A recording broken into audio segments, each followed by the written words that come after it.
Ronnie, the travel guru. If this is the first time I'm coming across your page, I am a travel expert, content creator. I've been traveling since I was 19. I'm now 54, and my specialty is Paris. I've led group trips, and I came across all the drama that's going on with the Aspen girls. I'm walking right now to the gym, by the way. Anyway, I have some tips as to how you can prevent ever getting into a situation like these young ladies did. Group trip tip number 1. Make sure that you guys have a conversation. Once you guys decide who is going on the trip, take it out of the text message and you have to talk. Not texting, talking. This is very important because things get lost when you are texting. It happens all the time.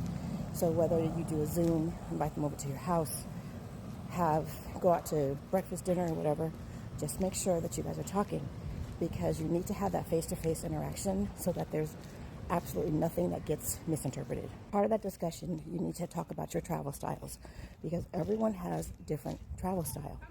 And it's important that you know yours, and it's important that everybody else knows yours. And when I say travel style, this is what I mean. Whenever I travel with somebody, I always let them know I'm not a morning person, so don't talk to me before I've had my coffee. I'm not an overscheduler, and so I don't want to have things planned from 7 a.m. to 11 p.m. That's not an idea of a vacation for me. I'm going to have really good food. I'm going to go sit in a nice restaurant.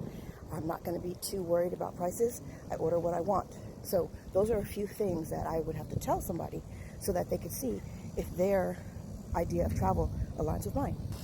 And you also need to talk about budget. Whatever your trip is, I don't know what the budget was for this Aspen trip, but let's just say if the budget is, just say $5,000. Okay, so if the budget is $5,000 and somebody comes on the trip and they say, well, I only have $1,000, well, something's not right. So in that conversation, if you are all grown and everybody has their own responsibilities, so if you are grown enough to plan a vacation, then you are grown enough to have the amount of money that it needs to go on the vacation. And if you don't have the money needed, then that means that you can't go. And part of that discussion that you will have will be talking about finances. Talking about finances is not a bad thing. If you have the conversation, then everybody will know if they're on the same page or not.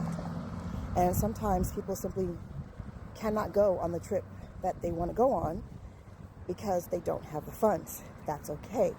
You take the trip that you can afford, not the trip that you want, especially when you are in a group trip.